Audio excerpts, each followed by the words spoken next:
be those creeps. Yeah. Those creeps on TikTok that like do that weird shit with the mic. It's called ASMR. Yeah, it freaks me out. People go like this. Yeah, it's absolutely the People creep. have like a fetish for that, eh? Yeah, Yeah. those people need to be like shocked back in reality. I honestly can get lost in the sauce sometimes on it. I mean, a lot of people like it. I Yeah. get severe anxiety. Even when listening to people it. I'm like whisper in the, "Ugh." they're so close. Yeah, that creeps me out. Don't do that. I don't need to hear that. Okay. Yeah. So, Especially with these headphones on, it sounds like you're literally I'm sure people use headphones when they're I'm listening to sure. it. Like, I honestly too like much. it. it's I like it. crazy. Yeah, you're one of them creeps, aren't you? Okay, welcome back to another episode of Jam with the Boys. Well, we got to touch on the playoffs.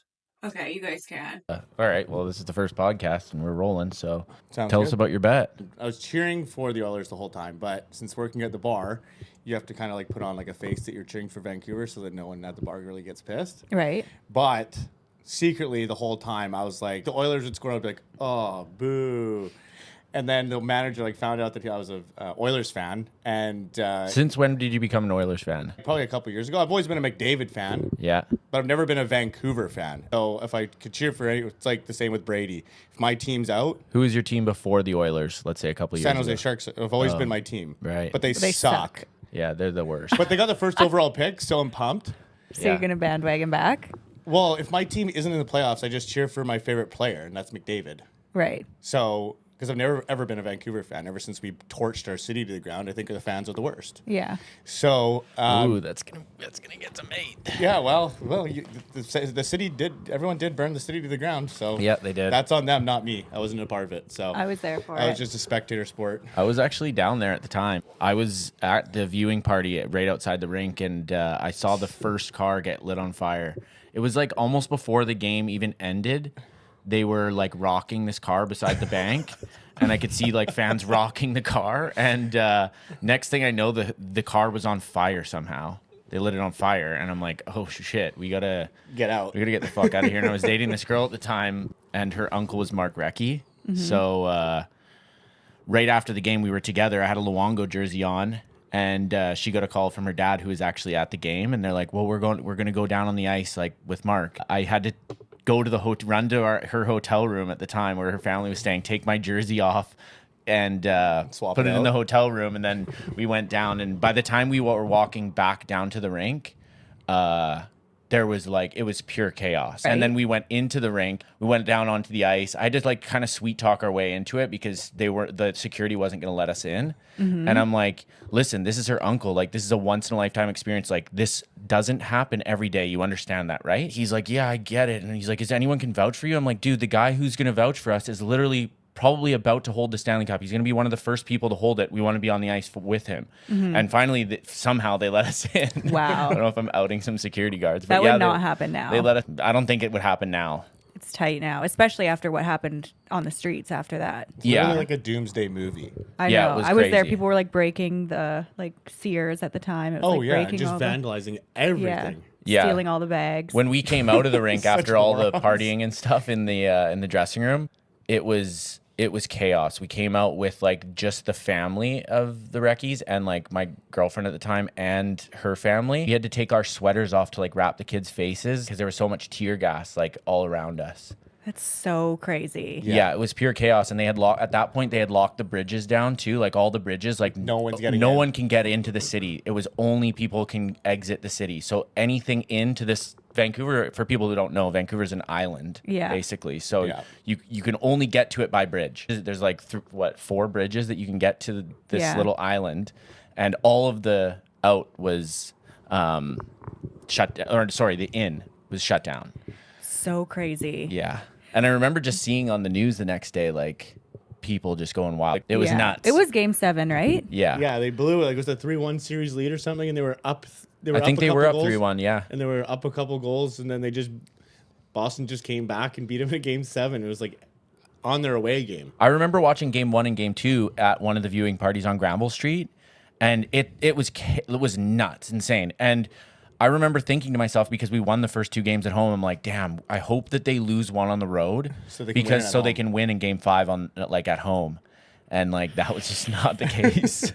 Yeah, I think people were scared that was going to happen this year. Yeah. I was talking to a kid. I went into a supplement shop and he's like, yeah, my girlfriend holds these viewing parties at her parents' like really nice house. We were thinking about going downtown, but it was game 7. And he's like, I don't know, like just I get this vibe that like if they lose that something bad might happen. I'm like, it's only the second round, but he's like, I know. And I'm like, I was there the first time, I told him, because he was a young kid working behind the desk, and he's like, oh, in 94? And I'm like, oh, no, I was there the second time, actually. The first time for me, I'm like, I'm not that old. So there's been 2 riots in this city. Interesting. Yeah, there has been, yes. I didn't know that. Yeah. So you're cheering for the Oilers. Yeah, so then I was basically like, hey, if Oilers do win and you hate the Oilers, and one of us has to wear a shirt at work for the rest of the playoffs. So I got him like a cheap Oilers t-shirt, and now every day that we're there, he has to rock it. Every time the Oilers play, he has to rock it, even though he hates himself for it. There was a few people at the bar like I'm like, screw the Oilers, like we're cheering for like New York because they're the president, and I'm like, buddy, like there's 14 players that are Canadian on the Oilers. So like, who else are you gonna cheer for if you're Canadian? Do you not want 14 Canadians and a Canadian team to win and the best player in the world to win? Like what? It is what it is, I guess. Some people just. That's like the Brady, when everyone hated on Brady. And I was like, let's go, GOAT. Like, let's get an 8th, 9th I don't like Tom Brady. Yeah, see? You're one of them. No, he's just like a piece of trash that What? left his family and his wife. His wife cheated on him. Yeah, with her yoga instructor. Jiu-jitsu coach. He wanted to play another round. It's like she wanted him home with the kids. It should have given it up the time before and not come out of retirement. She well knew what she was getting into, I think. Yeah, like you're dating. Probably not till GOAT. he's like 60. He's 40, but He probably just wanted one more ring. yeah, which Grady. he Grady. Yeah, so that's like every Brady hater. And I'm like, come on. I'm not a Brady hater. I mean, after the roast, it seems like he's really got like not that great of a personality. Well, and I mean, I listened to some podcasts with some comedians like talk. Like I listened to Nikki Glaser on Theo. Theo, Yeah. and she was saying that she didn't even like see him before, and like she saw him once after, and he was like, yeah, good luck with everything. Like, so she's like, I'll never see that guy again. Like, he's not inviting me to his parties or nothing. He said he regretted going on. Well, it he was made like 25 detrimental for his family. Netflix made like 20, or Netflix paid him $25 million. But why does he need the money? Like, Why not? Why would you not want? It's just like to sit there social and get suicide. roasted? Just to sit there and get roasted for 25 mil? Fuck, I would. Yeah, I would. Yeah. Yeah, if someone's like, hey, James, you want to get paid But $25 he doesn't million need it. Maybe he does now that he's going through a divorce. Yeah. He's like, I can just sit up here and listen to my wife get trashed about fucking the jiu-jitsu coach. How embarrassing. And I can make 25 million. I think he actually put out a statement Yeah, he like did. kind of like that. Or what divorced husband would not get paid $25 million to sit up there and get roasted? His Fair. wife get roasted. Or his wife get roasted, yeah. Yeah. Ex-wife. Ex-wife. Ex-wife, yeah. I would not do that to myself. For $25 million? Are you nuts? I you think it would be would. fun. You I would do think? it for $1 million. Yeah. You would do it for $100. Probably. Sure. That's funny. Yeah, but So I guess we should do an intro. So this is Jam with the Boys. podcast officially, and We're trying to figure it out as we Figuring go. it out. We set up all this stuff from Road. Road was kind enough to reach out to us, which was kind of a surprise, just I guess because we had mentioned it a couple times on our TikTok and Instagram and stuff, and sent us like a whole bunch of stuff. We did an unboxing this morning, James and I. Yeah, they gave us more than we need. can even imagine. yeah, it's absolutely amazing. I mean, we can use all of it. We need it all now. I'm Yeah. sure if once it gets a little bigger, we're gonna put it all to use. But it's just gonna be a little trial period, I think. You yeah. know? So bear with us, and this will definitely light a fire under our asses, I think. for sure. But if you guys want to hear any specific topics, what you want to hear from us, what you want to know, we cover a lot of relationship questions, tips, advice. But now we have, Yeah, I'd say it's gonna be like partially like people that follow us. Let's just say can like submit questions and stuff. And I mean, we got an amazing response from the Date My Brother. yes. We had like 315 or some applications in 10 days. So that just goes to show that people are watching and responding and engaging with the content. So hopefully next time we film a pod, we can give you guys a full update. I mean, I think it's going to be a really great, interesting experience. Now that we've It's got gonna be an so much experience for interest, sure. It's gonna be an experience more for for Jord than us, but Yeah, it's a lot. It's honestly a lot, but it'll be fun. It'll be very exciting and fun. It's a lot. Though. Yeah, and we're very grateful for how many people have applied. Like it's overwhelming the amount of women that have applied to date you. Yeah, and again, like I have no idea. Like they're sifting through it, so I have no say in who gets chosen for the first handful. Yeah. Just so everyone knows. yeah, it's a good way for us to be like invested in it too, where like we'll kind of choose which ones we think are good for Jord. It's kind of like a matchmaking thing for us. I think. Yeah. And I So, think we have a good judge of character of what Jordan is like. yeah, I think so. Do you want to talk about why you're not doing the Date My Brother series? We said we would let people know on the pod. You kind of clickbaited that a little bit. Yeah, I did. Yeah, it's not that big of a deal. I just reconnected with not through TikTok or anything, but reconnected with a girlfriend that I had in the past, and we're full on dating now, and it kind of happened over time. We film in like far in advance, so these TikTok videos were filmed like could be months ago Yeah. by the time we're posting them. Yeah, and sometimes like we would lead up to like, you know, when we just first started dating, we would kind of lead on that like maybe I was going to be a part of it, but yeah, now I'm just like in a relationship and happy about it. So, yeah, we just kind of reconnected and we're just going from there. So, Well, we are happy for you, and Thanks. maybe one day you guys will be able to meet her. yeah, that would be cool. Get Mason on the pod. Yeah, we'll have a Q&A with Mace. Yeah, we'll do. Yeah, so if you guys want to hear Mace on the pod, Yeah. he would be cute. I think there's a TikTok that I follow. What's his name? With I his think his little name's daughter? Zane. Yeah, and his daughter. So cute. Oh, it's the best. She's the cutest. She's so cute. Yeah. I mean, not the cutest because that's Mace, but cutest girl. yeah. Okay, I'll give her that. Her little voice. Yeah, and Mason's little voice on the podcast and him trying to figure out the microphone and stuff, He'd and love he it. put the headphones on so he can hear himself. He would Yeah. be so cute. Yeah, it would be awesome. I'd also like to do maybe a co-parenting because John and his ex-wife are best friends, Yeah. and she's still part of our family, and I think you guys co-parent very well, and it'd be fun to do an episode with her one day. Totally, yeah. Just to get like both of our perspectives on like co-parenting and like, yeah, like we're like friends now, and like it's been like tough to navigate through because there's just like you never know how like the person you're seeing or dating it will like feel about being so close with your ex-wife. I mean, we probably would definitely not have seen each other ever again if it wasn't for Mason, but Yeah. we've grown a relationship through Mason for Mason. I think we're doing a pretty good job just by the fact that a lot of people constantly tell us like, I can't believe you guys are traveling together, or you guys are doing this, or you guys are out at the zoo together or something. But, you know, in our minds, it's all for Mason. It's nothing between us anymore, but it's all about Mason and how he feels about his mom and dad. And it's crazy. People have such a hard time believing that because anytime, like we went to Maui with her and Yeah. it was so amazing. But every question I get asked is, they're getting back together. They're getting back together. Like people can't comprehend that you're just such a modern family and you guys are genuinely friends and never would you guys get back together. No, never. There's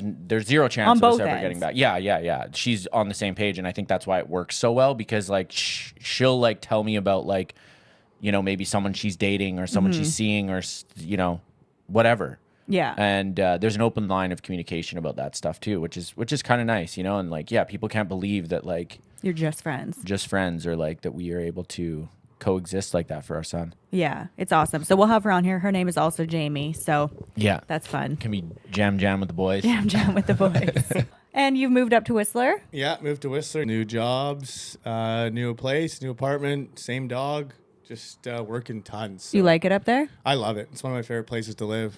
I never thought in a million years I would actually live there, but just the way life works sometimes, it's just it was great though. It's been awesome. Very cool. I just I gotta love figure- Whistler. Who doesn't love Whistler? I love it, but like the only time I've ever been there is for like birthdays or bachelor parties. where you Snowboarding, just- yeah, snowboarding. Yeah, and then you just go and get like have some drinks and get lit up. Yeah. party and You can't appreciate it for what it actually is. But like now that I live there, it's pretty amazing. Have you done any hikes or anything like that? Not yet, no. But I'm There's tons of hiking for the summertime. Lots of Tons? nice lakes and shit. I'll definitely be getting out to the lake. Me and my buddy Max, we set up to each other that we're gonna block off our Sundays and just start doing weekly fishing and hiking. So many famous people are there all the time that Yeah. come from all around the world to just go. Like it's like the snowboarding and the downhill mountain biking, and there's so much stuff to do at all times. Yeah, the downhill mountain biking. It's called Crankworks.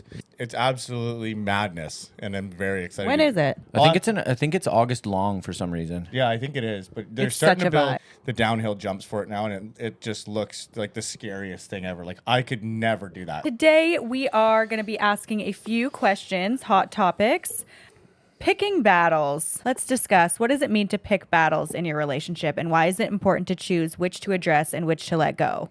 Oh, because your life will be miserable if you don't. Certain battles need to be picked Yeah.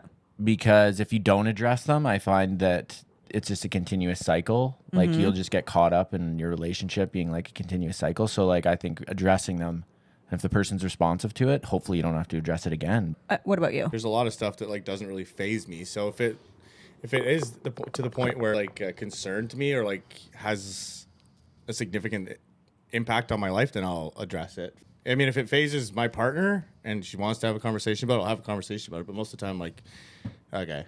Like, Do you guys believe in going to bed mad or resolving things before? I'm kind of I mean, you have to going go to bed mad is fine with me.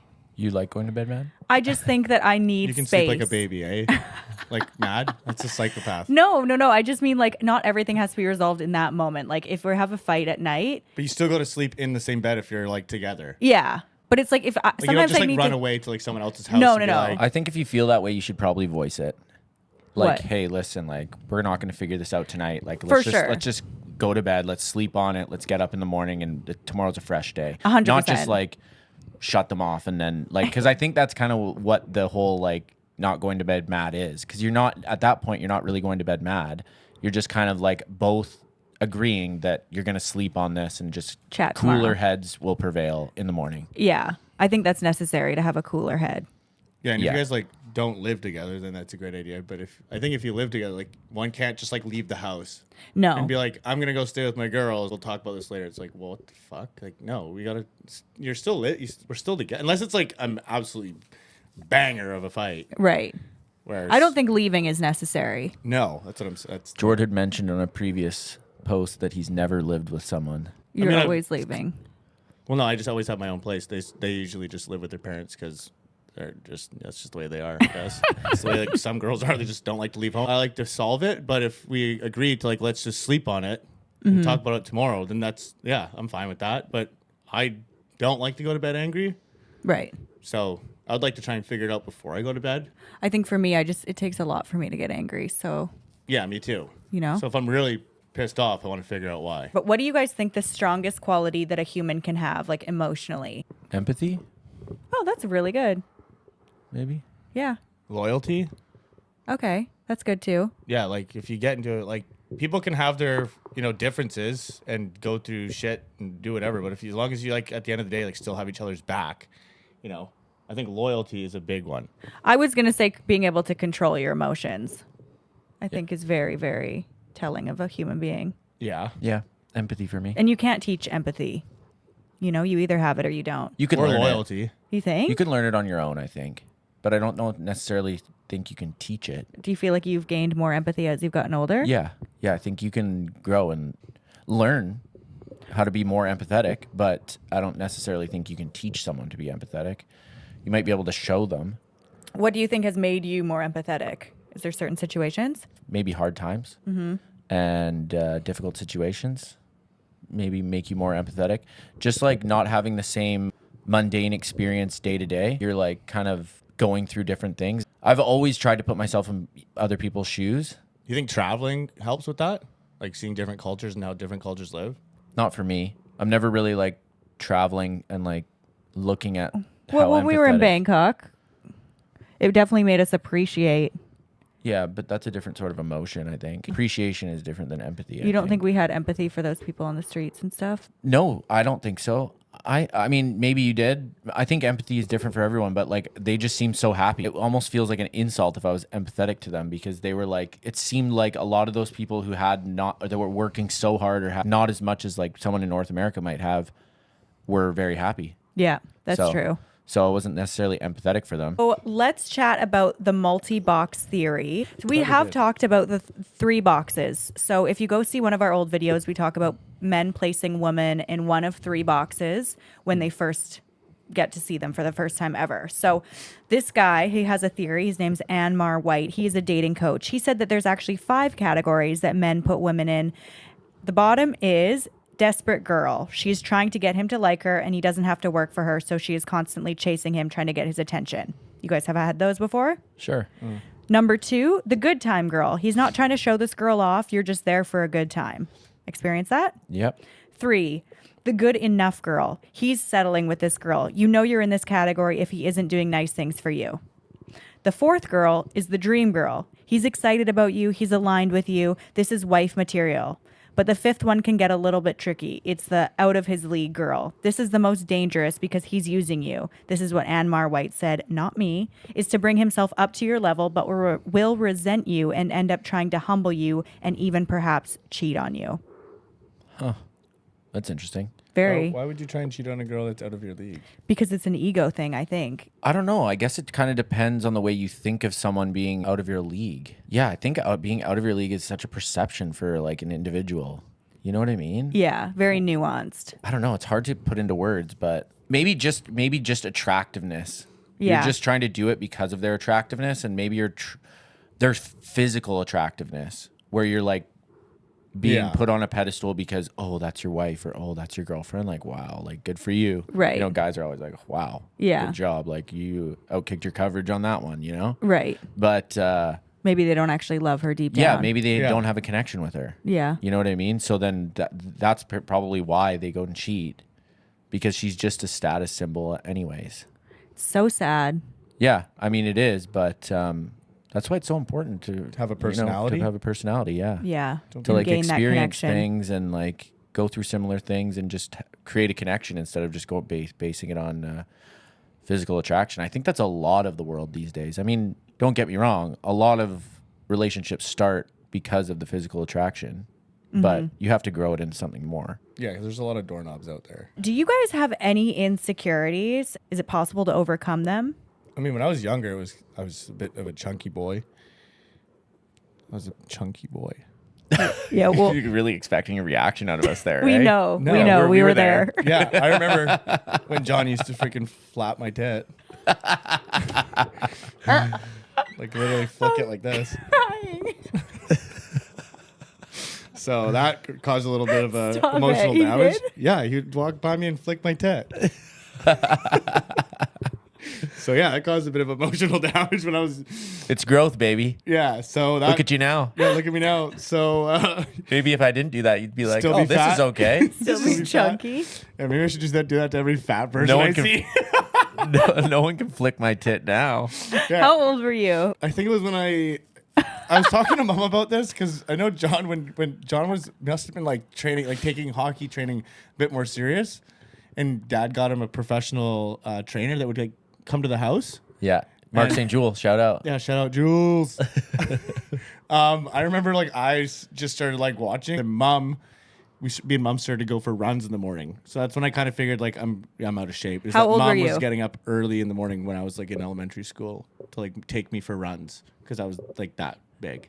Here's the thing though too, is I find like no shade to mom or dad, but like I've explained this to my current girl. Her childhood was so much different than ours, where she wasn't allowed to eat sugar, or like her parents were always very health conscious. Like they were never allowed soda.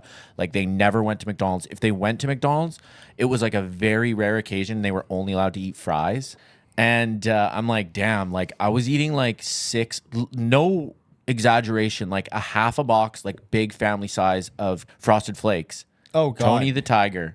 Before school in the morning, like, Or and I look cinnamon at them, sugar toast. yeah, cinnamon toast crunch, Yeah. or yeah, you're talking about just cinnamon and sugar sugar on toast. butter, White toast. margarine, and white sugar before school. But Yeah. we were broke. Like they couldn't afford like Yeah, that's the I remember eating so many pierogies. Like we always had fucking pierogies. Yeah, I know. Because we were so poor. Like we couldn't afford the Yeah, Yeah. that's true. But like even back in the day, like how much was it to like buy like just some fruits and vegetables? Like it couldn't have been that much. it couldn't have been that much of a difference between me eating a full family size box in 2 days of Kellogg's. And I look at the labels now and I'm like, holy shit. Like I was intaking like probably 200-300 grams of sugar in the morning. I would eat it with like full bowls of milk, which is more sugar.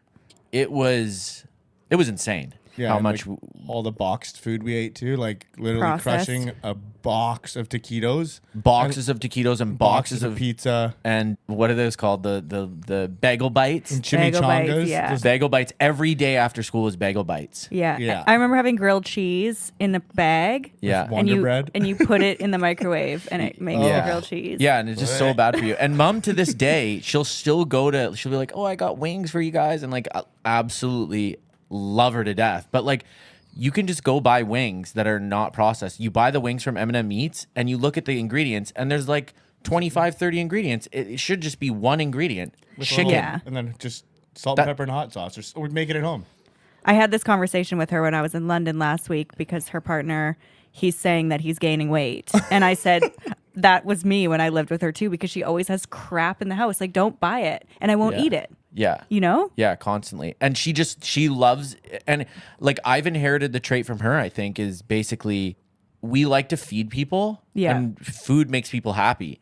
But like you have to dial it back. Like even yesterday she picked him up from school and she's like, do you mind if I take him to Dairy Queen? Of course I'm not going to say no. Yeah. But like God knows what he ate at Dairy Queen. Probably like a burger and fries and like a blizzard, and you know what I mean? Like I saw him yesterday. He's like, I never been there before. yeah, you've never been. And you know what pissed me off too is I had to have a conversation with mom because I'm like, you know what? You need to, if you want to take him to McDonald's, like please don't make it a regular thing. And also don't say that it's a Happy Meal and don't get him a Happy Meal, because McDonald's is so good at driving their marketing towards kids. He wants that box with the stuff inside, and then he wants the toy with it. Right. So now we drive by McDonald's. He's like, oh, can we get a Happy Meal? I'm like, how do you even know what a Happy Meal is? I've never introduced this to you. And I had to ask mom. And she's like, yeah, we get little cheeseburgers. I'm like, well, now he wants the toy and he wants the burger. And I'm just like, man, we got to curb this. If you want to take him to McDonald's, get him a small cheeseburger. And don't get him the Happy Meal. Don't call it a Happy Meal. Don't get him the toy. Like, it's not a toy place. I will get him toys on his own time. He doesn't need to be eating absolute crap thinking I'm getting a prize because I'm eating this. Right. Yeah, You know? I never thought about it like that. Yeah. Yeah. I never thought about it like that. Oh, yeah. either. It's scary the way they do it. Smart but scary. I saw that they're doing something for mental health that they're not calling it a happy meal. They're calling it like a sad meal. And you can put the emotion that your kid is feeling that comes like a bunch of different stickers. See, that's even more manipulative, I think. It is. Oh, It's like, Like now a you're sad telling meal, them like, they're oh, sad. I'm sad and I'm gonna go get food. Yeah. Like, and I'm gonna to make me happy, I'm gonna like control my emotions with food. Yeah, with the crappiest food. and that's It's why you have fucked so up. many fat people that have tits. So circle back to Jordan's tits. Yeah. So every time you see someone eating a Happy Meal, or not a Happy Meal, you see anyone eating, don't slap kids' tits. Do not do that. If you see any fat people, just give them a quick little. When did you become not fat? I think it was probably grade 9. I think grade 8, grade 9. I was still a bit chunky. I remember going to my buddy's place in like grade 7, and I weighed, I think it was around 200 pounds. Stop. That was. But do you not remember that photo of us and Maui? Like both of you guys were just like skin and bones, and I was like this Yeah. like adopted fat kid from America or something. It looked like we didn't even look like a family because I had the most coconut shaped hair. Yeah, my you hair did. was like Put a coconut. photo of your. Yeah, that and would like be- but yeah, it was. Why did nuts. you have your hair like that? I don't know. Why did John have wings? It was the thing to do, but I didn't have hair like The that. coconut was about 30 years in the past, though. That's Beatles shit. At least mine was like, I was like, oh, Ashton Kutcher's a good looking guy and he's got the wings going and I'm going to do that. You had Yeah. a full bowl cut. It wasn't a bowl cut. It was a Just my- coconut cut. My hair just is like Asian hair, so it just like We're going to Hawaii. I'm getting the coconut. Just go to the barber. Tell him, I want the coconut. give me the coconut, fam. And we'll post a Fuck picture. me up. we'll post a picture of the coconut because it was Crying. nuts. But yeah, Oh that my was gosh. great. I think it was grade 8 when I lost it all. But you were always tall. Like, it wasn't like you were a short, fat kid, right? Because No, because I was my height. Like I haven't grown since I was 15. Like I stopped growing at 15. I was 6'4". right. I has on my rookie card that like when I played junior. Just John and I were very lanky. Yeah, it looked like an odd man out situation. Circling back around though, I don't think it was necessarily George's fault, because it's like the metabolism, like we just had like a little bit better metabolisms. If we were all eating healthy food, I think we would have probably all been the same size. But it was literally, there was no portion control. There was no learning about food at all. in No, our just household. eat whatever you want, or Eat just what we could afford. shit. Eat like whatever you want, as much as you want. And Like the whatever you want was sugar. that's and carbs. that's my biggest issue now is portion control. Because I just eat to excess until I feel sick. Like almost like I used to do it much more when I was younger. Binge but now, eating. That's how I feel too. yeah, like Yeah. I'll go to a restaurant and like one meal Stuff. won't be enough. Like I'll order like 2 appies and a meal and like all this stuff just to like, because I'm like, oh, I'm here and I'm gonna eat everything. Yeah, I takes a always lot felt to like I get had full. to eat everything on my plate. Like I never thought like takeaway was an option. You know. Yeah. And eating Now I fast. try. Yeah. Like we eat I think that fast. it also comes from being in a situation where we were a little bit poor, because You didn't want to waste it. you didn't want to waste it, but also not that we didn't know where our next meal was coming from, but like you just wanted to eat as much as you could to be full and for however long you were going to be out and about for, you know? And also to get, if we did have seconds, you got to eat fast. Yeah. Like me and John eat fast. Yeah, I think that's why I stayed so slim, is because I wouldn't get seconds. People still to this day will like call me out about how fast I eat. Like, Oh God. Like, Mom I always was tells just- me to breathe. She's like, "Can you just breathe when you eat?" Can I've you actually breathe?" learned that recently is like intentional eating, and like because I have struggled with binge eating too, where it's like I just eat so much I'm not even thinking about it. Yeah. So it's like intentional eating is like I've actually tried to practice this, and it's so hard. Like you take a bite and then you put your fork down, let go of it Okay, until that's you're crazy. done Yeah, this just bite. Now I'm just like, just eat it. Eat But it it's like all. if you actually realize like how much fuller you get from doing that, like Yeah. finishing your bite completely before having the next one in your. yeah, because I have a delayed fullness. Like I will eat like 2 solid meals like within like 5 minutes or and something. then be like, "Oh God." Yeah. And I'll just feel the fullness continuing over like the next hour. It's so Like, it's oh, the I'm worst. getting more full. Especially like, feels like I'm more sushi. sick. Yeah. When it's so Oh. much rice. All you Yeah. can eat, you definitely like. I can eat, and then like afterwards, you're like, "Oh God." Maybe that's just everyone during all you can eat. I think but people are a little more tame than us. Yeah. Probably. Definitely. Yeah. Definitely. Like I just Maybe don't you were- stop. It was like, I mean, that's probably one of the main reasons, or one of the reasons, like lifestyle wise, why I have diabetes, is because Excessive eating. just 6 bowls of Frosted Flakes in the morning before school is like pretty intense. At one point in time, I was like 240, 245. It was probably the beers though. Yeah, it was the alcohol, it was the beers, and the food. It's the whole lifestyle. Like, you drink beers and then you eat, and then you're hungover and then you eat. Yeah. and you eat shit. Yeah, it's not like I was eating healthy, so that lifestyle will get you. That's why I don't feel like all that bad for people who are like obese.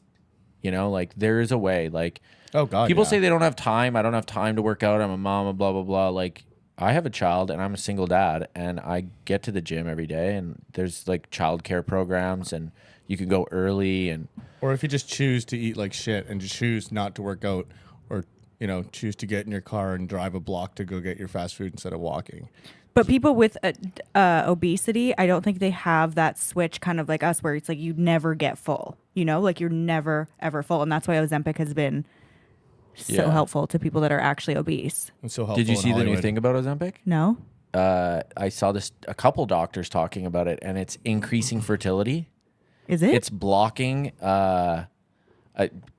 Don't take this from me, but this is just what I've read and I've seen a couple of doctors talk about. But he was saying that it's actually having an interaction with birth control, and people on birth control are getting pregnant. And he's also saying that he has a patient, or he has a couple patients that are like over 50 who are now pregnant, and one woman who's 54 who's pregnant with twins.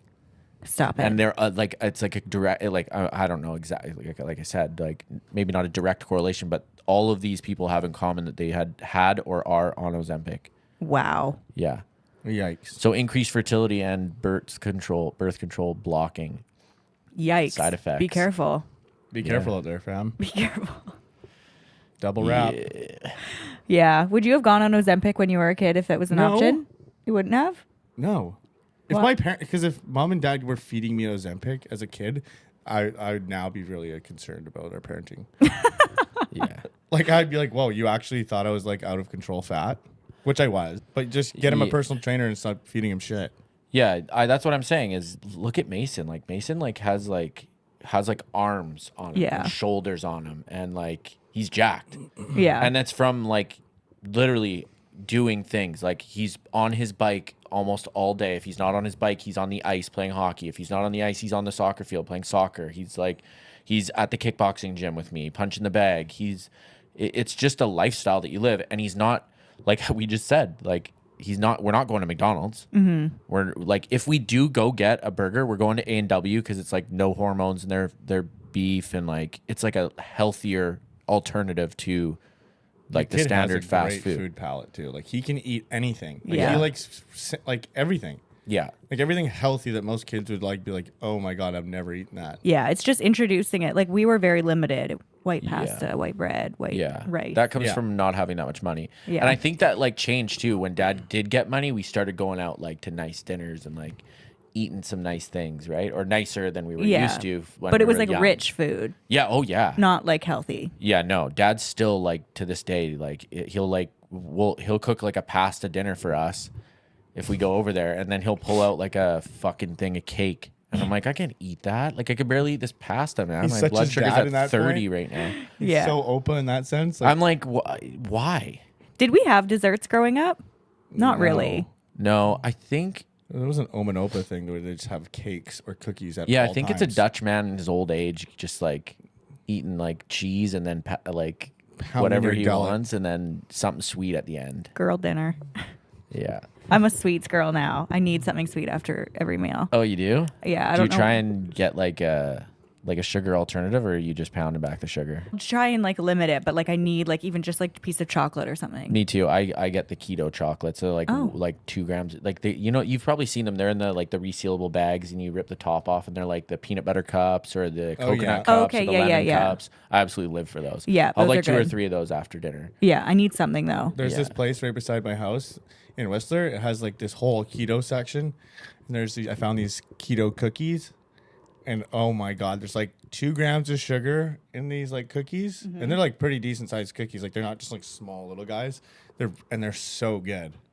Yum. Did you bring some? No, I didn't. I'll bring some next time though, and I'll show it off because they are like What did you bring? for you guys. Yeah. Just nothing. Nice. Wow. Yeah, what'd you bring me? Kicking Sure. the dick. Love a good kick in the dick and slapping the tit. I can't believe he smacked you in the tit. Yeah, him and Sterling. Sterling would do it too. Sterling was fat too, so he's probably just insecure. I was just trying to motivate. Look at you now. Yeah, I know. Fuck. Yeah, that was all me, bud. Oh, because of that. Yeah. Oh, that's so sad. See, some insecurities are good, I think. When I got to like a thin point and then like just getting a little bit softer. I'm not obviously fat now, but I do have a little bit of a, but in my mind, I'm like, oh, I got to be better. But don't you think like being a little bit chunkier has given you so much more personality? Like you probably wouldn't be nearly as funny if you were always thin. Like you're the funniest out of us 3. You had to get a personality. I never once thought because I was fat, now I'm funny. I had this when I was in London. I was chatting with this guy, and he even said he's like, I feel like now that I have so much more like personality and chat because I used to be fat. Huh. Interesting. Oh, that's maybe something we should look into. Today we are chatting about water fast benefits. We all have done a 72-hour water fast. I've done it twice. I did it once. It was 96. And I've done it once, but I think mine was longer than 48. What was the inkling for you guys to do the water fast? Mine was kind of before the trend of it, to be honest. Right? I just had heard something before, like Huberman and like all these guys were talking about it. I just heard that it was good for you, and if you do it for a long period of time, it can have some great health benefits. That's basically all I heard. So I was just like, okay, I'm going to try this. And how did you It feel? was basically more of a mental test for me than anything. When I was finished, I felt great. But I mean, now people doing it, they have way more information about it and how to go about it and how to like reintroduce food and stuff like that. Right. But- Did Gary Brecka talk about it? Was it Yeah, Gary Brecka Yeah. talks about it, and Huberman, and a bunch of different doctors. Yeah. Even the doctor that I work with now talks about it and how good it is for you. It really is. I feel like the second day you feel the most lethargic. Oh, third was for me. Was and it? Especially I was living with John, and he wasn't doing it at the same time I was, and he was cooking bacon in the morning, and I was so hungry. like bacon, egg, sausage, omelets with like all I think I this- was doing slow cookers too, actually. Yeah, so I just yeah. stink the house. Oh, and I was literally like sitting on the couch, like everything, I just That's smelling so it. I just had, painful. oh, it's the worst. It was absolutely the worst. I kept chewing gum, and then I realized that made it way worse. Oh, really? Yeah, because it made me feel like I Did you was, chew no sugar gum? yeah, Okay. no Yeah. sugar gum, and I didn't even have coffee or tea because you can have black coffee, right? I think it's after 48 hours. I think you're supposed to go like just water, basically. People do bone broth too. I That's didn't do after that. 72 hours. I will say this though, the bone broth after 72 hours was like, it was like heaven. Was it? For me, because it was like the first thing that having in like 72 hours, and I knew that was the next thing to get me through like the next day and a half or whatever it was. And, like it was the only thing I was drinking. It was so good. So I'm going to read some of the benefits and let me ask you guys if you felt any of this during. It's more internal, but I don't know if you would have felt any of this. So 72-hour water fast significantly reduces the risk of any chronic illness and lowers the risk of certain cancers, heart diseases, and diabetes. And that's kind of why you did it, right? Yeah, but I also had just recently tried it, and I figured out that I can't do it because I would have to like really prep for it and like talk to my doctors because after 24 hours I had like a crazy low because my pancreas doesn't regulate my blood sugar properly. Right. So I had like a crazy low where it was like my blood sugar got to like 2, and if anyone knows about diabetes or blood sugar levels, like 2 is like dangerous level. Like if you get to 1, you can go into a diabetic coma. I just couldn't do it because my blood sugar was so low and I needed to eat after that. I needed to get sugar juice in me. So I need to, the next time I do it, I'm going to try again, but it takes a lot of planning where you need to like taper off like insulin and then like, yeah, I think it can be beneficial for sure. Right. To reset your like baseline. Yeah, it says hour 4 to 8, all food has left your stomach and your blood sugar begins to fall. Not long after, so does your insulin, which you would probably feel Yeah, at totally. that point. Yeah. By 12 hours fasting, you've entered a metabolic state called ketosis. This is when your body starts to break down stored energy and starts to burn fat. Your digestive system goes to sleep and your body begins the healing process. Within 24 hours, your cells are increasingly recycled old components and breaking down misfolded proteins linked to Alzheimer's and other diseases. I think that's another reason we did it is the Alzheimer's aspect because our family has a history of Alzheimer's. Yeah. And that's my biggest fear in life. So I think that's why mom did it as well. Yeah. yeah. Hour 24 to 36, autophagy doubles, and this is a major body cleanup. Your immune system resets and regenerates. That's when I started feeling like, oh my God. Good? Crap. You know what I find the hardest part is, I was just talking about this with Mason's mom, is because she just did it. And I was thinking like the first 24 hours is like not so bad. When you wake up the next morning, it's not the breakfast, it's the next lunch where you're like, oh my God, I God. need food. Because a lot of the times like I don't feel that hungry in the morning. Right. But by lunchtime the second day, you're like, holy shit, I need food. Yeah. But That's- if you push through, it becomes a little easier, I find. And if you plan it right, like if you're going to do it, when would you say the best time to start the fast is? I would do it like around 3 o'clock. So it gives you, that's a good point, because it gives you enough time when you're finished your fast to like kind of get like that, whatever you're doing, like slowly introduce food like from 3 o'clock onward Right. And then you till have the time you go to sleep kind of thing, Then you right? have like 8 hours of sleep, and that's just like, Because if you're eating till 9 o'clock at night, like before you start, then you're not finished your 72 hours until 9 o'clock the next 3 days. Yeah. So you're giving yourself limited time to kind of process, and you don't want to be eating a whole lot of food after you fasted right before you go to sleep anyways, right? Right. That's my thoughts. Okay, hour 36 to 48, your inflammation begins to decrease as autophagy eats up all those disease-causing cells. By 48 hours fasting, your growth hormone level has increased up to 5 times higher than when you started your fast. By 72 hours, autophagy maxes out and your body has been releasing stem cells, breaking down old immune cells and generating new ones. At this point, you'll feel extra alert and sharp. I definitely felt that way by the 3rd day. did you? Like very alert and sharp. Oh yeah, me too. That's like I was just going to touch on like biology and like the way humans have been for forever, you know? Like you become alert because you need food, and the way we used to get food is hunting food. So if you haven't ate for 72 hours, your senses heighten, so you're ready to hunt your food. It's like survival. And like I think that's why it's also so good for the body, is because we were so used to doing that for so long. Like berries are very seasonal, right? So if you're a hunter gatherer, the berries are going to be few and far between in the wintertime. Right. And you might only get, like, let's say like 1,000 years ago, you might only get an animal every 3, maybe 4 days. So you're like, the human body is so used to going through that process and healing itself to like become more alert so you can actually get that food. I think probably animals go through the same thing, like carnivorous animals, where they're like extra heightened when they haven't eaten for like a few days, where they're like, hey, I need to, And super aggressive. get 'cause they're this. Like, That's like the definition of hangry. Yeah. yeah. Yeah, totally. You know? Yeah. You're ready to kill. I get hangry.